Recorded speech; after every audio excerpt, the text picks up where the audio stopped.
मोअज़्ज़ज़ YouTube family members अस्सलाम वालेकुम। उम्मीद है आप ठीक ठाक होंगे। वीडियो में आगे बढ़ने से पहले जल्दी से मेरे चैनल को लाइक, सब्सक्राइब और शेयर ज़रूर कर दीजिएगा और साथ में बेल आइकन को ज़रूर प्रेस कीजिएगा ताकि मेरी हर नई आने वाली वीडियो आपको आसानी से मिल सके।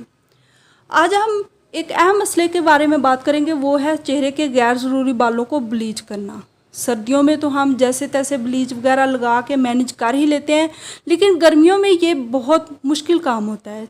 गर्मी की वजह से चेहरा हमारा पहले ही सेंसिटिव हो चुका होता है और ऊपर ब्लीच लगाएं तो वो बहुत ही मुश्किल काम होता है और हमें वो चुभन भी ज़्यादा होती है ब्लीच की। इसके लिए मैं आपको एक आसान सा घरेलू टोटका बताऊंगी जो ज़्यादा मुश्किल भी नहीं है और चीज़ें भी घर में इजी से अवेलेबल हैं। इसके लिए हम लेना होगा मुल्तानी मिट्टी और इसमें मिलाना होगा नींबू का रस और इसका पेस्ट बना के आपने इसमें और कोई भी चीज़ अर्के गुलाब वगैरह ये पानी वगैरह शामिल नहीं करना, सिर्फ डायरेक्ट नींबू के रस से ही आपको इसका पेस्ट बनाना होगा।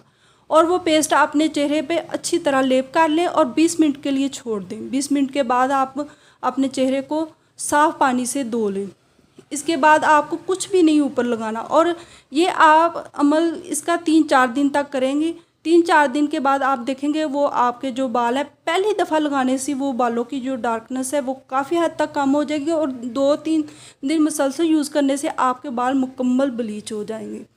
तो बाद में आपके जो वो बदनमाल लगते हैं कि नीचे चेहरे का कलर डार्क हुआ होता है और ऊपर से वो ब्लीच करके ज़्यादा ही वो लाइट ब्राउन हो के बाल बदनमाल से लगते हैं, तो इससे आपकी बचत हो जाएगी। ज़रूर आजमाइएगा और दुआओं में याद रखिएगा। तो इससे पहले आप मेरे चैनल को छोड़ें, मेरे चैनल को लाइक और सब्सक्राइब ज़रूर कर दीजिएगा। Thanks for watching.